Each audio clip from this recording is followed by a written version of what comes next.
like a Hellcat.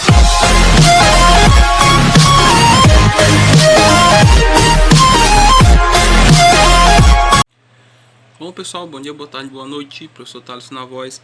Então pessoal, eu vou mandar aqui os vídeos, tá? Vou fazer aqui o vídeo em relação à atividade sobre a primeira lei de Newton, tá? Onde a primeira questão pergunta o seguinte: de acordo com a primeira lei de Newton, tá? São questões bem conceituais só para a gente tirar algumas que as dúvidas. De acordo com a primeira lei de Newton, letra A, um corpo tende a permanecer em repouso ou movimento retilíneo uniforme quando a resultante das forças que atuam sobre ele é nula. Será se é? Letra B, um corpo permanece em movimento apenas em... E por último, mas não tão menos importante, julgue as afirmações abaixo da quarta questão. Se um corpo sob a ação de várias forças está em equilíbrio, então este corpo só pode estar em repouso? Vamos ver. Um corpo permanece em movimento retilíneo uniforme ou em repouso quando não existe nenhuma força atuando sobre ele? Vamos lá. Letra C. Quando a resultante das forças que atuam sobre o corpo é nula, este corpo permanece em repouso ou em movimento uniforme em qualquer direção.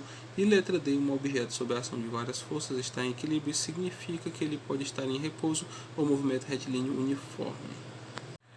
Pessoal, a alternativa A ela é falsa, pois se um corpo sob a ação de várias forças está em equilíbrio, então esse corpo pode estar em repouso ou movimento uniforme em retilíneo uniforme, tá? Então, esse portiche aqui está em equilíbrio, mas o nosso planeta Terra também está em equilíbrio, porque ele está no movimento retilíneo uniforme, beleza? Alternativa B, ela é falsa, pois um corpo permanece em movimento retilíneo uniforme ou em repouso quando a força resultante que atua sobre ela é nula, ou seja, elas se anulam entre si, e não quando existe força atuando sobre ele. Sendo assim, a correta é a letra D. Um objeto sob a ação de várias forças está em equilíbrio e significa que pode estar em repouso ou em movimento retilíneo uniforme. Ok, certinho, beleza. Mel da chupeta, não é? Então, pessoal, espero que todos tenham compreendido aí algumas questões conceituais sobre as leis de Newton. Quando eu voltar, eu já venho com algumas resoluções de questões da segunda lei de Newton e da terceira lei de Newton. Então, um abraço apertado aí do professor, fiquem todos com Deus e fui! Acho que não era novidade para ninguém, mas a alternativa A é a correta, a primeira lei de Newton. Porque um corpo ele tende a permanecer em movimento caso o somatório das forças que atuam sobre ele seja zero. Nesse caso, o cinto de segurança exerce uma força sobre o corpo, tá? Então as outras leis são todas fajutas, mentirosas, tá certo? Terceira questãozinha da Unesp. As estatísticas indicam que o uso de cinto de segurança deve ser obrigatório para prevenir lesões mais graves em motoristas e passageiros no caso de acidente fisicamente. A função do cinto está relacionada com a primeira lei de Newton, a lei de Snell, a lei de Ampere, nada a ver, né? Lei de Ohm, ou a primeira lei de Kepler, que são as leis da gravitação universal, né? Então, acho que já está bem na cara qual é a lei, mas vamos saber o porquê.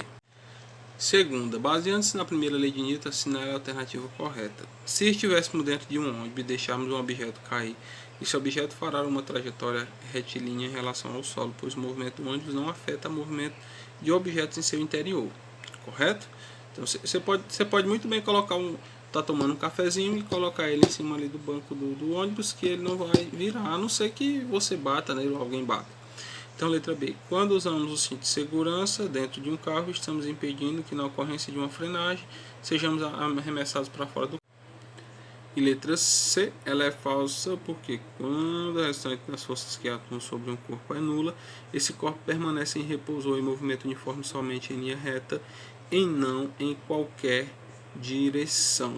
Tá certo? Então, essas três letras aí são falsas. Nesse caso, a força que atua sobre o corpo é o cinto de segurança. É o mesmo caso aqui do portichezinho que eu acabei de falar para vocês. Então, quanto maior a massa de um corpo, mais difícil será alterar sua velocidade. Portanto, a alternativa C está incorreta. Até agora só a B correta. E a D também está incorreta, pois o movimento de um corpo depende do referencial adotado. Eu falei para vocês. A referência aqui está parado, mas se eu movimentar o que está observando, ele vai estar em movimento, tá? Em virtude da tendência de permanecermos em movimento. Letra C. Quanto maior a massa de um corpo, mais fácil será de alterar sua velocidade. Será?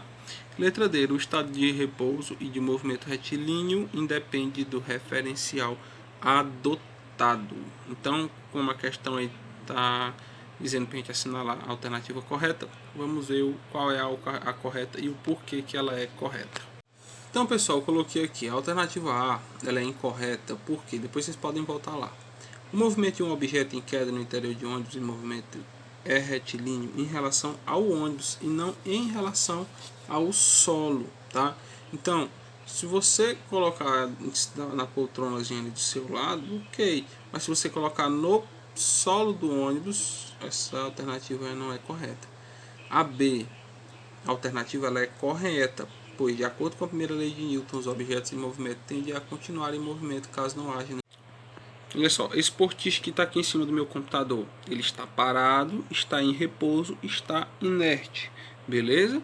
Então ele vai continuar paradinho aqui, a não ser que uma força externa, ou seja, da minha mão, atue sobre ele, fazendo com que ele se movimente, tá? Então, pessoal, e tudo depende também do ponto de vista. Olha só, ele está paradinho lá, mas se eu fizer isso com a câmera, ó, vai parecer que o portista também. Como a relação aí é da primeira lei de Newton, pessoal, então, o que fala a primeira lei de Newton? Os objetos possuem uma tendência de permanecerem em seu estado natural, ou de repouso ou movimento retilíneo uniforme. Portanto, a alternativa A é a correta, porque a pergunta lá está relacionada à primeira lei de Newton. Então, o objeto vai estar parado ou em movimento, a não ser que haja uma força externa atuando sobre a mesma, tá? Olha só. Atuando sobre ele. Letra C. Quando a resultante das forças que atuam sobre o corpo é igual a zero, esse corpo somente pode estar em repouso. Letra D. A inércia de um objeto independe de sua massa. Será?